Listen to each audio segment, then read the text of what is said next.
Hello students, welcome to मकान classes. Students, pair of linear equation को हम solve कर रहे थे, तो उसमें उसका हम बेसिक इंट्रोडक्शन देख चुके थे।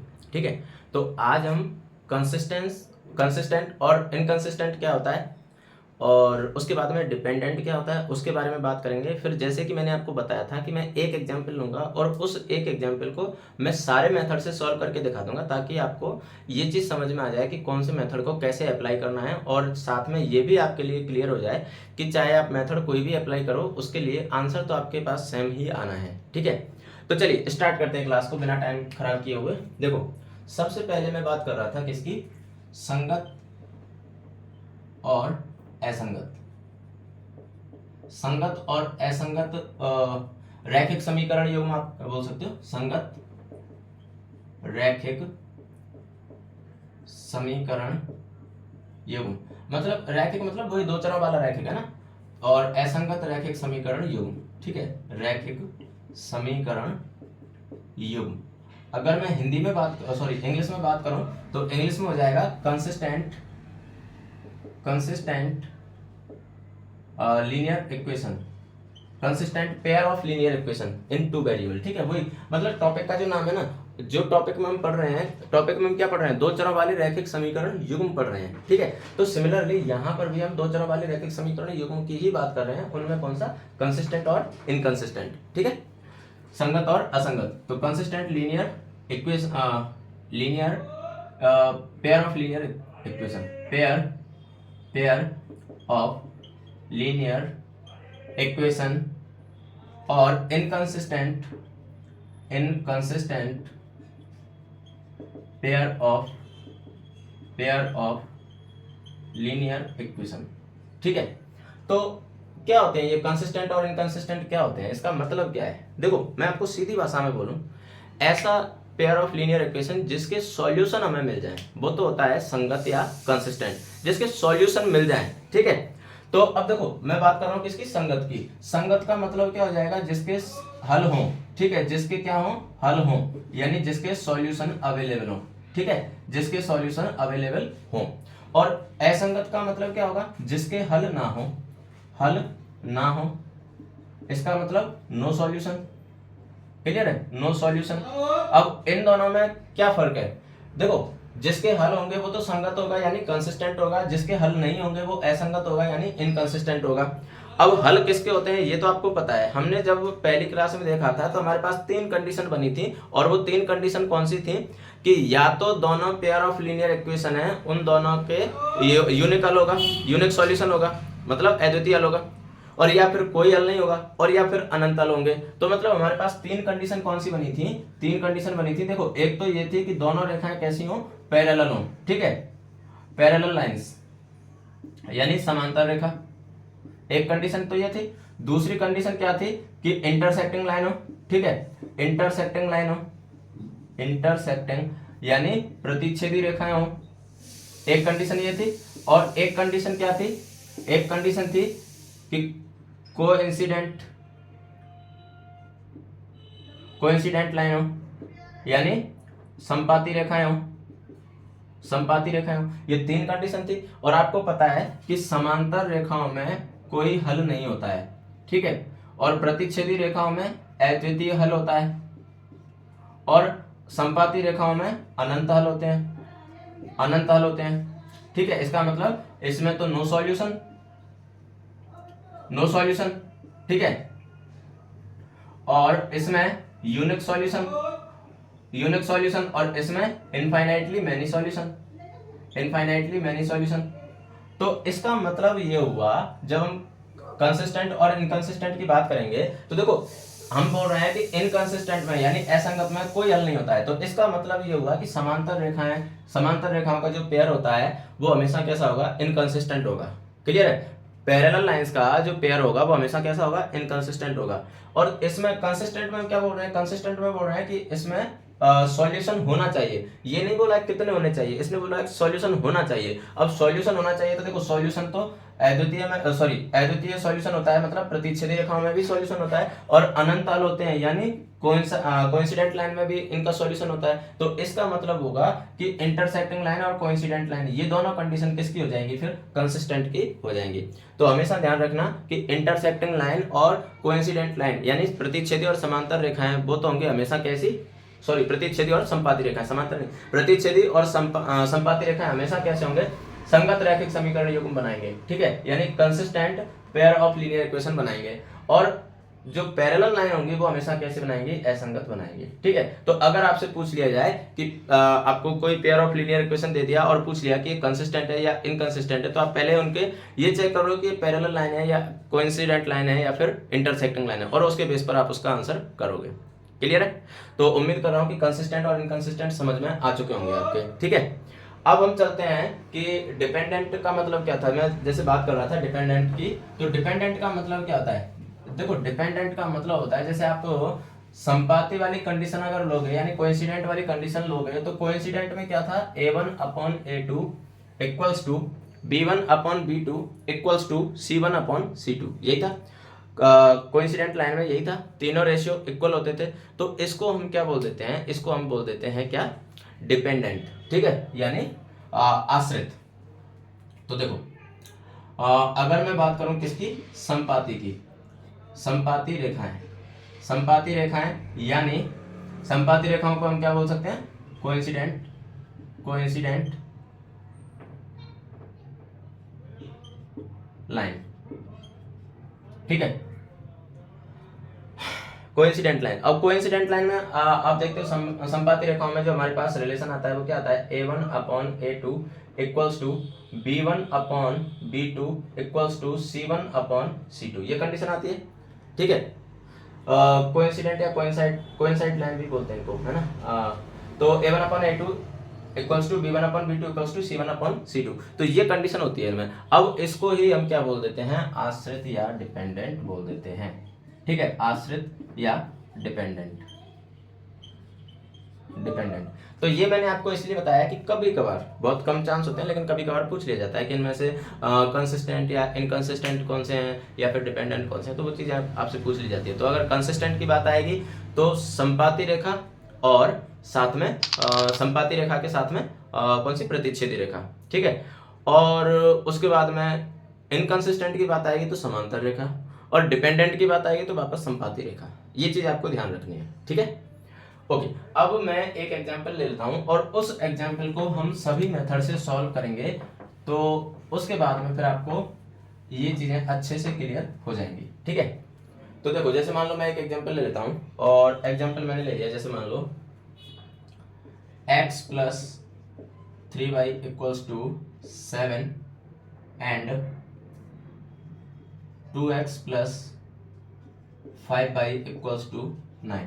मुझे नहीं पता है कि सॉल्यूशन कैसे आएंगे, पॉइंट्स में आएंगे या फिर कैसे आएंगे, मुझे नहीं पता, ठीक है। तो मैं एक एक करके सारे मेथड को यहाँ पर आपको बताने वाला हूँ, ठीक है।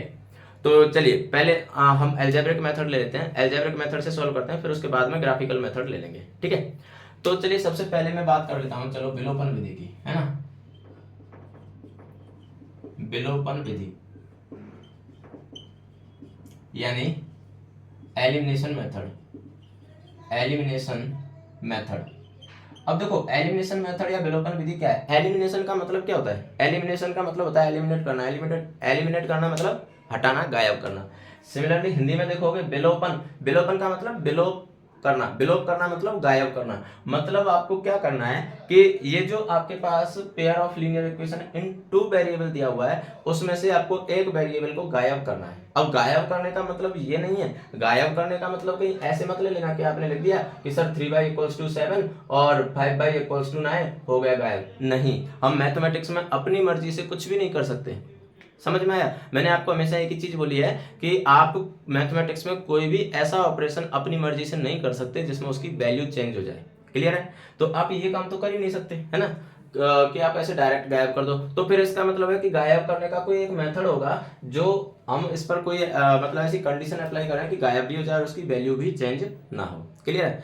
तो अब देखो गायब करने के लिए क्या करना होगा हमें, कि या तो x या y किसी एक को विलोपित करना है, किसी एक को एलिमिनेट करना है। तो इसको एलिमिनेट करने के लिए क्या करना होगा, पहले आप इसके कोएफिशिएंट को इक्वल बनाओ। कोएफिशिएंट को इक्वल कैसे बनाएंगे, जैसे मान लो अगर मैं x की बात करूं तो देखो यहाँ पर x का कोएफिशिएंट कितना है 2 है, यहाँ x का कोएफिशिएंट कितना है 1 है। तो आप जस्ट इमेजिन करो कि क्या हो अगर मैं इस पूरे इक्वेशन को ही 2 से मल्टीप्लाई कर दूं। पूरे इक्वेशन को अगर मैं 2 से मल्टीप्लाई करूंगा तो इसका मतलब ये तो 2x हो जाएगा, ये 6y हो जाएगा और ये 14 हो जाएगा। बात तो वही है, पूरे इक्वेशन को हम किसी से भी मल्टीप्लाई कर सकते हैं, डिवाइड कर सकते हैं, ठीक है, पूरे इक्वेशन को। ठीक है, आप ये नहीं कर सकते कि आपने डायरेक्ट x को ही 2 से मल्टीप्लाई कर दिया, तब फिर ये बैलेंस मतलब ये इक्वेशन गड़बड़ हो जाएगी, इसका बैलेंस गड़बड़ हो जाएगा। ठीक है, तो इसलिए आप जब भी किसी से मल्टीप्लाई करोगे, किसी से डिवाइड करोगे, तो पूरे इक्वेशन को एक साथ करोगे। ठीक है, तो जैसे मान लो आपको x को एलिमिनेट करना है, तो इसके लिए आप क्या करोगे कि इसको 2 से मल्टीप्लाई कर दोगे, तो यहाँ पर ये क्या हो जाएगा 2x हो जाएगा, और ये भी क्या है 2x है। अब फिर किसी एक इक्वेशन में से दूसरे को माइनस कर दो तो आपके पास क्या मिल जाएगा, मतलब x गायब हो जाएगा, 2x माइनस 2x क्या हो जाएगा 0। क्लियर है। तो अब देखो विलोपन विधि के लिए आप क्या करोगे, जैसे आपने इसको दिया हुआ है इक्वेशन नंबर 1 और इसको दिया हुआ है इक्वेशन नंबर 2। ठीक है, तो आप लिखोगे मल्टीप्लाई इक्वेशन 1 बाई 2। तो इक्वेशन 1 को 2 से मल्टीप्लाई करोगे तो देखो ये हो जाएगा 2x plus 6y equals to 14। देखो x को 2 से मल्टीप्लाई किया तो 2x हो गया, 3y को 2 से मल्टीप्लाई किया तो 6y हो गया, और 7 को किया तो 14 हो गया। ठीक है, कंप्लीट इक्वेशन को आपने 2 से मल्टीप्लाई कर दिया। अब आप क्या करोगे कि इस इक्वेशन में से यानी सेकंड इक्वेशन में से इसको सब्ट्रैक्ट कर दो। ठीक है, तो जैसे मान लो मैं इसको दे देता हूं थर्ड इक्वेशन, तो सब्ट्रैक्ट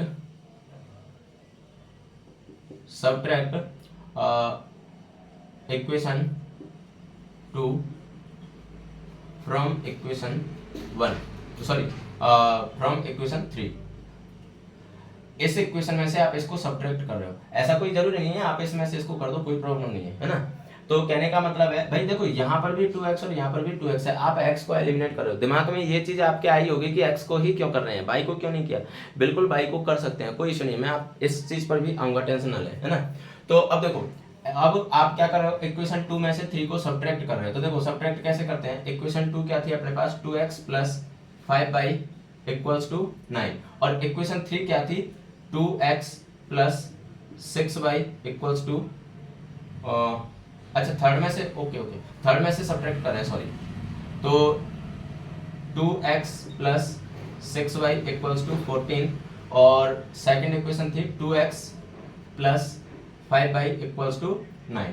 अब देखो जब आप सब्ट्रैक्ट करते हो ना, तो नीचे वाली जो इक्वेशन है उसका साइन चेंज हो जाता है। साइन चेंज होने का मतलब है जो प्लस का है वो कन्वर्ट हो जाएगा माइनस में, और जो माइनस का है वो कन्वर्ट किस में हो जाएगा, प्लस में हो जाएगा, क्योंकि आप क्या कर रहे हो सब्ट्रैक्ट कर रहे हो इसलिए। ठीक है, तो देखो जब आप इनके साइन चेंज करोगे, ये प्लस का है भाई, जिसके आगे कोई साइन नहीं होता है वो प्लस का कंसीडर किया जाता है, तो ये प्लस का है इसका मतलब ये तो माइनस का हो गया, ये प्लस का है ये भी माइनस का हो गया, ये प्लस का है ये भी माइनस का हो गया। ठीक है, तो 2x माइनस 2x ये तो कैंसिल आउट ही हो गए, है ना। 2x माइनस 2x क्या होता है 0, उसके बाद में 6y माइनस 5y, तो यहाँ क्या बचेगा y।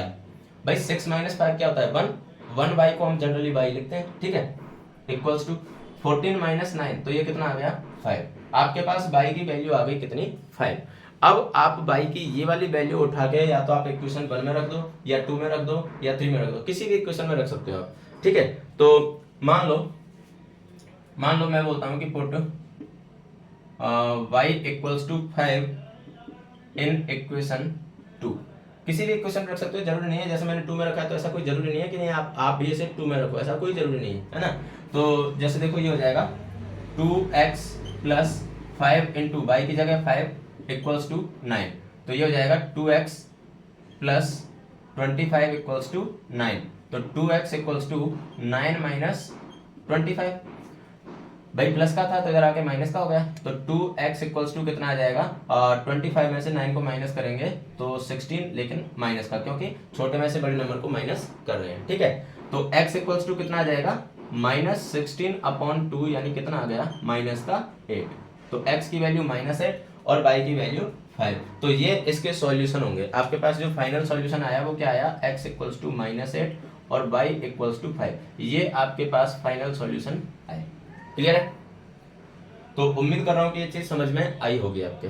ठीक है, अब जैसे मैं बात कर रहा था कि आपने यहाँ से x को एलिमिनेट किया है, आप y को भी कर सकते हो, कोई प्रॉब्लम नहीं है। y को एलिमिनेट करने के लिए आप क्या करते हैं, y के कोएफिशिएंट को आपको इक्वल करना होता है। अब y का कोएफिशिएंट आप कैसे इक्वल कर सकते हो, देखो यहाँ पर 5 है और यहाँ पर 3 है, तो आप क्या करोगे, किसी ऐसे नंबर से मल्टीप्लाई करो। हाँ, इक्वेशन को आप अलग अलग नंबर से मल्टीप्लाई करवा सकते हो, कोई प्रॉब्लम नहीं है। ठीक है, तो जैसे आप मान लो कि इसको मल्टीप्लाई करवा रहे हो किससे, 3 से, और इसको मल्टीप्लाई करवा रहे हो किससे, 5 से। ठीक है, तो अब देखो 5 से मल्टीप्लाई करवाओगे तो यहाँ पर y का कोएफिशिएंट कितना हो जाएगा, 15y हो जाएगा। यहाँ पर 3 का यहाँ पर y का कोएफिशिएंट कितना होगा, 15, तो यहाँ भी 15y, यहाँ भी 15y। अब y को एलिमिनेट कर दो, फिर x की वैल्यू निकल जाएगी। भाई यहाँ से जैसे आपने x को एलिमिनेट किया था तो y की वैल्यू निकली, ऐसे ही अगर आप y को एलिमिनेट करोगे तो x की वैल्यू निकल जाएगी, फिर आप x की वैल्यू पुट कर दो, y की वैल्यू निकल जाएगी।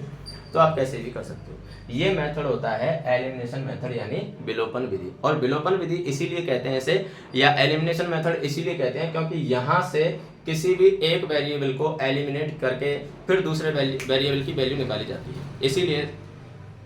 इसीलिए इसे एलिमिनेशन मेथड या विलोपन विधि कहते हैं। क्लियर है, तो उम्मीद कर रहा हूँ कि ये क्वेश्चन आपको अच्छे से समझ में आ गया होगा। अच्छा, एक काम करते हैं कि यहाँ से मैं x और y की जो वैल्यू आई है इसको साइड में लिख देता हूँ, ताकि हम जब दूसरे मेथड से करेंगे तो आपको मैं ये बता सकूँ कि देखो यहाँ पर भी वैल्यू एकदम सेम आई है। क्लियर है, ओके। तो देखो यहाँ से वैल्यू आई थी आपके पास x इक्वल्स टू -8 और y इक्वल्स टू 5, ये दो वैल्यू आई है आपके पास। ठीक है, अब मैं इसको तो कर देता हूँ इरेज, और अब हम चलते हैं अगले मेथड पर। और अगला मेथड अपना कौन सा होगा, अगला मेथड अलजेब्रिक में अगला मेथड अपना होगा प्रतिस्थापन विधि या सब्स्टिट्यूशन मेथड। ठीक है, प्रतिस्थापन विधि या सब्स्टिट्यूशन मेथड क्या होता है समझे। अब देखो जैसे यहाँ पर नाम से ही स्पष्ट है, प्रतिस्थापन या सब्स्टिट्यूशन। प्रतिस्थापन का मतलब क्या होता है, किसी दूसरे की जगह शिफ्ट करना, है ना। प्रतिस्थापन का मतलब यही होता है किसी दूसरे की जगह शिफ्ट करना। अब आपको यहां पर क्या करना होगा, यहां पर किसी भी एक इक्वेशन से किसी भी एक वेरिएबल की वैल्यू निकालनी होगी। क्लियर है, किसी भी एक इक्वेशन से किसी भी एक वेरिएबल की वैल्यू निकालनी होगी। जैसे मान लेते हैं कि मैं इक्वेशन 1 से x की वैल्यू निकालना चाहूँ, आप किसी की भी निकाल सकते हो, ऐसा कोई जरूरी नहीं है कि इक्वेशन 1 से ही निकालो, आप इक्वेशन 2 से निकाल सकते हो। ऐसा भी जरूरी नहीं है कि आप x की ही वैल्यू निकालो, आप y की वैल्यू भी निकाल सकते हो, कोई ऐसी बाउंडेशन नहीं है। ठीक है, तो बस हम अपनी फिजिबिलिटी के अकॉर्डिंग देख लेते हैं कि हमें किसकी वैल्यू निकालें। अब जैसे देखो यहाँ से अगर मैं x की वैल्यू निकालता तो यहाँ से 5y इधर जाता, फिर 2 से वापस मुझे डिवाइड भी करना पड़ता। यहाँ से x की वैल्यू निकालेंगे तो ओनली 3y को इधर शिफ्ट करने से ही काम चल जाएगा। तो बस अपनी फिजिबिलिटी के अकॉर्डिंग हम निकाल लेते हैं, बाकी ऐसा कोई जरूरी नहीं है, आप किसी भी वेरिएबल की किसी भी इक्वेशन से वैल्यू निकाल सकते हो, कोई प्रॉब्लम नहीं है। ठीक है, तो चलिए बात करते हैं हम सेकंड मेथड की, और सेकंड मेथड अपना कौन सा है, प्रतिस्थापन विधि। प्रतिस्थापन विधि, और इसको इंग्लिश में बोलते हैं सब्स्टिट्यूशन मेथड।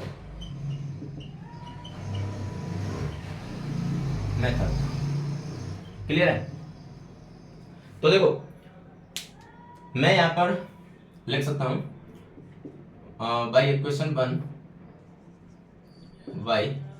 इक्वेशन 1 से मैंने लिखा x इक्वल्स टू 7 - 3y। देखो ये 3y प्लस का था तो इधर आएगा तो किसका हो जाएगा, माइनस का। तो मैंने यहाँ से ये x की वैल्यू निकाली, x की वैल्यू कितनी आई, 7 - 3y। आपने जिस वेरिएबल की वैल्यू निकाली है, जिस इक्वेशन से निकाली है, उसके अलावा दूसरे इक्वेशन में आप ये वैल्यू पुट कर दो। जैसे यहाँ पर आपने इक्वेशन 1 से वैल्यू निकाली थी तो आप इक्वेशन 2 में ये वैल्यू पुट कर दो। ठीक है, इक्वेशन 2 में पुट कर दो, अगर 2 से निकालते तो 1 में पुट कर देते। ठीक है, तो अब आप लिख सकते हो put the value of x in equation 2। Equation 2 में जब आप इसकी वैल्यू पुट करोगे तो देखो इक्वेशन 2 में इसकी वैल्यू क्या होगी, देखो ये था 2x, तो 2 इंटू x की जगह क्या आ जाएगा, 7 - 3y और प्लस 5y इक्वल्स टू 9। अब आप देख पा रहे हो कि ये एक ही वेरिएबल में कन्वर्ट हो चुका है, linear equation in one variable. और linear equation in one variable को तो हम बहुत आसानी से सॉल्व कर ही लेते हैं, है ना। तो अब आपको क्या करना है, 2 को अंदर मल्टीप्लाई करवा दो, तो 7 2 जा 14 माइनस 3 2 जा 6y plus 5y equals to 9। तो देखो माइनस 6y और प्लस 5y, तो यहाँ से क्या बचेगा, माइनस y इक्वल्स टू 9, और ये प्लस का 14 है, इधर आएगा तो माइनस का 14 हो जाएगा। तो देखो यहां से आ जाएगा minus y equals to 9 minus 14 कितना हो जाएगा -5। तो माइनस से minus cancel, y equals to कितना आ गया 5। देखो पहले भी बाई इक्वल्स टू 5 आया था, यहाँ भी बाई इक्वल्स टू 5 आ चुका है ना। अब उसके बाद में बाई की ये जो वैल्यू आई है वो वैल्यू आप या तो इक्वेशन 1 में रख दो या इक्वेशन 2 में रख दो, या फिर आपने जो वेरिएबल निकाला था x इक्वेशन 1 से इसमें रख दो, कहीं पर भी आप इसकी वैल्यू रख सकते हो। ठीक है, तो जैसे मान लो मैं यहाँ पर, चलो इक्वेशन 1 में रख देते हैं। ठीक है, तो put value of y in equation 1। तो इक्वेशन 1 में जब आप इसकी वैल्यू पुट करोगे तो देखो ये हो जाएगा x plus 3 into 5 equals to 7। x plus 3 into 5, y की जगह 5 रखा, इक्वल्स टू 7। तो ये हो जाएगा x प्लस 15 इक्वल्स टू 7।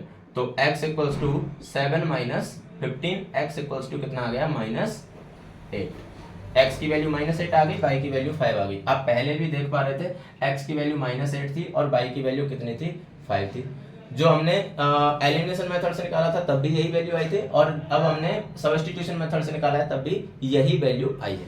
ठीक है, अब वैसे तो देखो एल्जेब्रिक मेथड जब हम लेते हैं इसके सॉल्यूशन का, तो एल्जेब्रिक मेथड में एक क्रॉस मल्टीप्लिकेशन मेथड भी आता है, लेकिन अब वो आपके सिलेबस में नहीं है तो पढ़ने से कोई फायदा भी नहीं है ना। क्रॉस मल्टीप्लिकेशन मेथड आपके सिलेबस से हटा दिया गया है, तो अब उसे पढ़ने से कोई फायदा नहीं है, तो मैं क्रॉस मल्टीप्लिकेशन अभी नहीं बता रहा हूँ आपके लिए।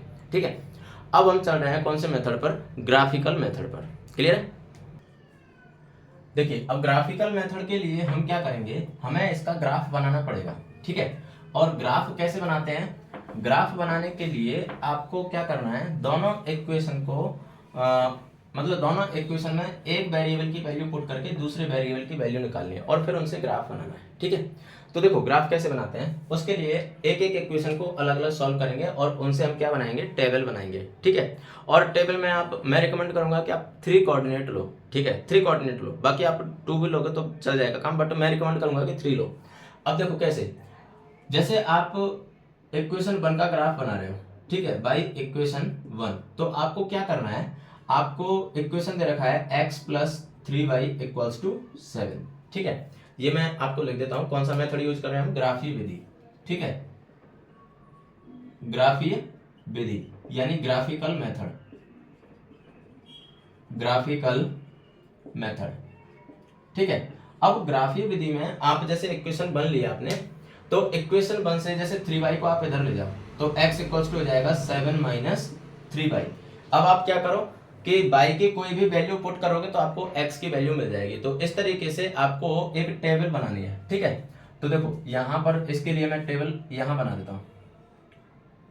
अब इस टेबल का मतलब क्या होता है, इस टेबल का मतलब होता है कि आपको इसके कोऑर्डिनेट चाहिए। ठीक है, ये किसके लिए है टेबल, इक्वेशन 1 के लिए। ठीक है, तो यहाँ पर ये x और ये y, और जैसे मैंने बताया था कि आप 3 कोऑर्डिनेट ले लो तो आप इसमें 3 ब्लॉक बना दोगे, ये 3 ब्लॉक आपने बना दिए। ठीक है, तो अब देखो जैसे मान लो आप y इक्वल्स टू 1 पुट करते हो तो x इक्वल्स टू कितना आ जाएगा 7 माइनस 3 इंटू 1, यानी कितना आ गया 7 माइनस 3 कितना आया 4। इसका मतलब जब x इक्वल्स टू 4 है तो y इक्वल्स टू कितना होगा 1, x इक्वल्स टू 4 और y इक्वल्स टू 1। क्लियर? अब जैसे मान लो आपने y इक्वल्स टू 2 पुट कर दिया। ठीक है, तो ये हो जाएगा देखो x equals to 7 minus 3 into 2, y की जगह 2 पुट कर दो तो ये हो जाएगा 7 माइनस 3 टू जा 6, तो 7 माइनस 6 कितना हो गया 1। इसका मतलब x इक्वल्स टू 1 था तो y इक्वल्स टू कितना था 2, x इक्वल्स टू 1 और y इक्वल्स टू 2। फिर उसके बाद में आप कोई और वैल्यू पुट करो, जैसे मान लो y इक्वल्स टू आपने कितना पुट किया, मान लेते हैं कि y इक्वल्स टू आपने 3 पुट कर दिया।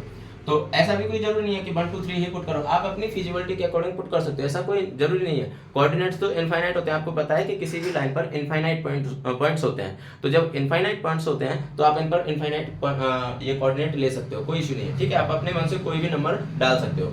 तो मैंने नंबर इसलिए छोटे लिए हैं ताकि ये ग्राफ बहुत बड़ा ना बने। ठीक है, तो फिर हमें ग्राफ बनाने में प्रॉब्लम आती है, तो अभी कोऑर्डिनेट हमारे पास बहुत छोटे छोटे हैं इसलिए। ठीक है, तो y इक्वल्स टू 3 लिया तो देखो x इक्वल्स टू कितना आ जाएगा, x equals to 7 minus 3 into 3, y की जगह मैंने 3 पुट कर दिया तो 7 माइनस 9, 7 माइनस 9 कितना हो गया -2।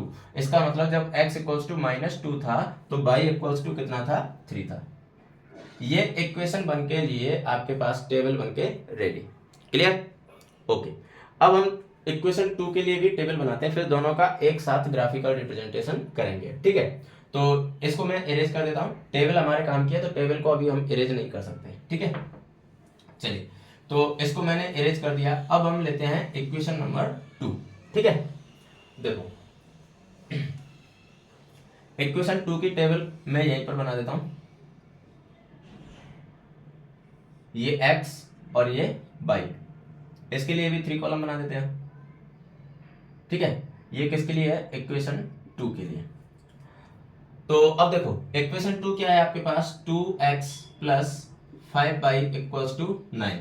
तो अब यहां से भी किसी भी एक वेरिएबल को दूसरी तरफ ले जाओ और एक को एक ही तरफ रहने दो। ठीक है, या फिर आप अगर ऐसे नहीं भी करते हो ना, वेरिएबल को चेंज नहीं करते हो, ट्रांसपोजिशन नहीं करते हो, तब भी कोई प्रॉब्लम नहीं है। अब जैसे आप वहां पर बोल रहे थे कि y इक्वल्स टू इतना पुट किया तो x इक्वल्स टू ये है, ये आप 9th क्लास में भी पढ़ के आए, आप ऐसे भी कर सकते हो, कोई प्रॉब्लम नहीं है ना।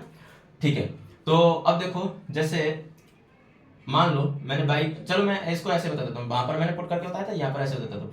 या तो आप चाहो तो ऐसे कर लो कि 2x equals to 9 minus 5y, तो x equals to 9 minus 5y upon 2। अब y की वैल्यू पुट करते जाओ, x की वैल्यू मिलती जाएगी। ठीक है, और या फिर आप डायरेक्ट वैल्यू पुट कर दो, एक ही बात है। ठीक है, तो जैसे मान लो मैं इससे करके दिखाता हूँ आपको। मान लेते हैं कि y इक्वल्स टू आपने कितना पुट किया? 1।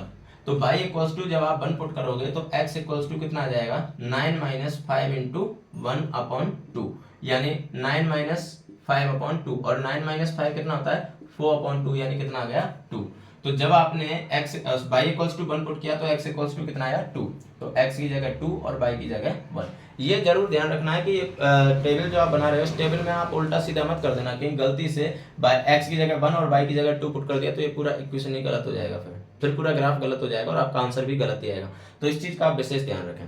ठीक है, उसके बाद में जैसे मान लेते हैं कि आपने y equals to minus 1 put कर दिया। मैंने बताया था ना कि आप कुछ भी पुट कर सकते हो, ऐसा कोई जरूरी नहीं है। तो जैसे यहाँ पर आ गया x equals to 9 minus 5 into minus 1 upon 2। तो देखो माइनस इंटू माइनस करोगे तो प्लस हो जाएगा, तो 9 प्लस 5 अपॉन 2 यानी कितना आ गया? 14 अपॉन 2, कितना आया? 7। जरूरी नहीं है, यहाँ पर पॉइंट्स में भी वैल्यू आ सकती है, तो उससे हमें डरना नहीं है, उससे हमें घबराना नहीं है। ठीक है, तो देखो x इक्वल्स टू कितना आया? 7, और y इक्वल्स टू कितना पुट किया था आपने? -1। ठीक है, जैसे मान लो आप y इक्वल्स टू 0 पुट करते हो, y इक्वल्स टू अगर आप 0 पुट करते हो तो देखो x इक्वल्स टू क्या आ जाएगा? x equals to 9 minus 5 into 0 upon 2, तो कितना हो जाएगा? 9 अपॉन 2 यानी 4.5। अब देखो 5 इंटू 0 क्या? तो 0, और 9 माइनस 0 9 अपॉन में 2, तो 4.5। x की वैल्यू कितनी आई? 4.5, और y की वैल्यू कितनी थी? 0। ठीक है, तो ये आपके पास दोनों टेबल बन के रेडी हो चुकी हैं। अब अगर ये दोनों टेबल बन के रेडी हो चुकी हैं तो आप दोनों इक्वेशन का ग्राफिकल रिप्रेजेंटेशन करने के लिए आप अब रेडी हो। ठीक है, तो देखो ग्राफिकल रिप्रेजेंटेशन कैसे करते हैं। 9th क्लास में आपने ग्राफ बनाना सीखा होगा, वहां पर आपको कोऑर्डिनेट्स दिए होते और आपने उनका ग्राफ बनाया था। ठीक है, तो अब देखो इनका ग्राफ बनाते हैं।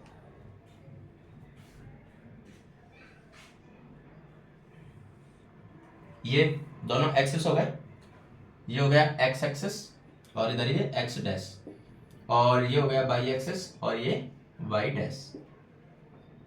अब इनका ग्राफ जब आप बनाओगे तो ग्राफ में देखो यहाँ पर तो हम ओपन एंडेड बना रहे हैं, तो थोड़ा बहुत वेरिएशन इसमें आएगा। क्यों आएगा? क्योंकि हमारे पास एक परफेक्ट स्केल नहीं है इसके लिए, है ना। जब आप ग्राफ पर इसका रिप्रेजेंटेशन करोगे तो वहां पर तो वो कॉलम एक फिक्स मेजरमेंट के दिए होते हैं, तो परफेक्ट स्केल होता है वहां पर, तो वहां पर आपके आंसर एकदम 100% सही आने वाले हैं। यहाँ पर हो सकता है कि थोड़ा बहुत वेरी कर जाए। थोड़ा बहुत वेरी क्यों कर सकता है? क्योंकि यहाँ पर हमारे पास बिना स्केल के बना रहे हैं, ओपन एंडेड बना रहे हैं। क्लियर है? ठीक है, तो ये तो हो गया ओरिजिन 1 2 3 4 5 6 7, -1 -2 -3 -4। उसके बाद में जरूरी नहीं है, देखो हमें यहाँ पर देख लेना है कि हमें हाईएस्ट कितना लेना है। देखो x में हाईएस्ट कितना है? 7 है, तो 7 तक तो हमें जाने जाना था।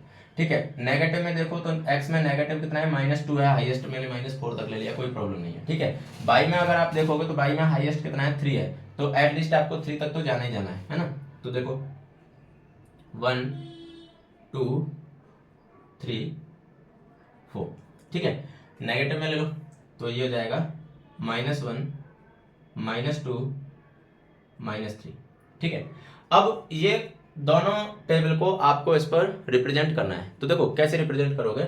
सबसे पहले पहली इक्वेशन को देखते हैं। पहली इक्वेशन में x इक्वल्स टू 4 और y इक्वल्स टू 1, यानी इसका कोऑर्डिनेट क्या हो गया 4, 1। तो 4, 1 को आप इस पर रिप्रेजेंट करोगे तो देखो x इक्वल्स टू 4 और y इक्वल्स टू 1, तो ये कोऑर्डिनेट यहां कहीं पर होगा। ठीक है, 4, 1। उसके बाद में x इक्वल्स टू 1 और y इक्वल्स टू 2, तो x इक्वल्स टू 1 तो ये रहा और y इक्वल्स टू 2 ये रहा। ठीक है, फिर x इक्वल्स टू -2 और y इक्वल्स टू 3, तो -2 ये रहा और y इक्वल्स टू 3, यानी ये यहां कहीं होगा। ठीक है, तो अब क्या करोगे आप, इन तीनों पॉइंट्स को मिलाओगे और एक स्ट्रेट लाइन बनाओगे इस तरह से। ठीक है, स्ट्रेट लाइन बनाओगे, क्लियर है। उसके बाद में दूसरे यहां पर इसकी इक्वेशन लिख दो। इसकी इक्वेशन क्या थी, x plus 3y equals to 7। Clear, okay. उसके बाद में दूसरी लाइन को रिप्रेजेंट करो। तो दूसरी लाइन क्या है, देखो x equals to 2 and y equals to 1, तो ये तो हो गया 2 और y इक्वल्स टू 1, यानी ये पॉइंट यहां आ जाएगा। उसके बाद में x इक्वल्स टू 7 और y इक्वल्स टू -1, तो x इक्वल्स टू 7 और y इक्वल्स टू -1, ये यहां आ जाएगा। और उसके बाद में x इक्वल्स टू 4.5 और y इक्वल्स टू 0, तो x इक्वल्स टू 4.5 यहां कहीं होगा। ठीक है, अब आप इसको जब मिलाओगे तो ये कुछ हद तक ऐसे मिलेगा, इस टाइप से। ठीक है, तो ये अब देखो यहाँ पर इसका जो गैप है वो बढ़ता जा रहा है और यहाँ पर इसका गैप धीरे धीरे क्या होता जा रहा है, कम होता जा रहा है, कम होता जा रहा है। तो जब आप इसको ऐसे ग्राफ पर मिलाओगे ना, आगे बढ़ा के मिलाओगे ग्राफ पर, तो यहाँ पर ये कहीं ना कहीं एक जगह इंटरसेक्ट करेगा। ठीक है, एक जगह इंटरसेक्ट करेगा और जहां पर ये इंटरसेक्ट करेगा ना, वहां पर आपको क्या करना है, एक्स और वाई के कोऑर्डिनेट चेक कर लेने हैं। जिस पॉइंट पर ये इंटरसेक्ट करेगा उस पॉइंट पर आपको एक्स और वाई के कोऑर्डिनेट चेक कर लेने हैं। ठीक है, और x और y के कोऑर्डिनेट चेक करोगे तो आपको x कोऑर्डिनेट क्या मिलेगा, -8 मिलेगा और y कोऑर्डिनेट क्या मिलेगा, 5 मिलेगा। अच्छा, ये मैं इतने कॉन्फिडेंस से कैसे कह सकता हूँ, क्योंकि ऑब्वियस सी बात है, हमने दो मेथड से ये सॉल्व किया था, तब आपके पास यही आया था। तो अब देखो आपको मैं चलो स्क्रीन पर दिखा देता हूँ एक फेयर ग्राफ बना करके, और फिर मैं आपको स्क्रीन पर दिखा देता हूँ ताकि आपको यकीन आए। ठीक है, तो ये तो मैंने अभी रफ ग्राफ बनाया था, क्योंकि देखो बोर्ड पर ऐसे बनाना पॉसिबल नहीं है, ये आप भी जानते हो, है ना, बोर्ड पर बनाना पॉसिबल नहीं है। तो मैं आपको एक फेयर ग्राफ बना करके और इसका दिखा देता हूँ। ठीक है, आपकी स्क्रीन पर 10 सेकंड के लिए वो शो होगा और उसके बाद में फिर आप वो हट जाएगा। ठीक है, तो उम्मीद कर रहा हूँ कि ये चीजें आपको समझ में आ गई होंगी, क्लियर है। और ये भी चीज क्लियर हो गई होगी कि आप चाहे किसी भी मेथड से सॉल्व करो, आंसर तो आपके पास एकदम सेम आने वाला है, क्लियर है। तो चलिए फिर आज की क्लास को हम यहाँ पर खत्म करते हैं, फिर कल की क्लास में हम लेने वाले हैं इसके एग्जाम्पल। मैंने अभी एक ही एग्जाम्पल लेकर के और सारे मेथड से सॉल्व करके दिखा दिया है। ठीक है, तो नेक्स्ट क्लास में हम क्या करने वाले हैं, नेक्स्ट क्लास में हम इसके एग्जाम्पल करने वाले हैं, फिर उसके बाद में हम इसकी एक्सरसाइज करेंगे। ठीक है, चलिए तो आज की क्लास को यहाँ पर खत्म करते हैं और मिलते हैं फिर अगली क्लास में नए जोश, नई जुनून, नई एनर्जी के साथ में। तब तक के लिए हंसते रहिए, मुस्कुराते रहिए, पढ़ते रहिए, खेलते रहिए और सफलता की ओर बढ़ते रहिए। Bye bye, thank you.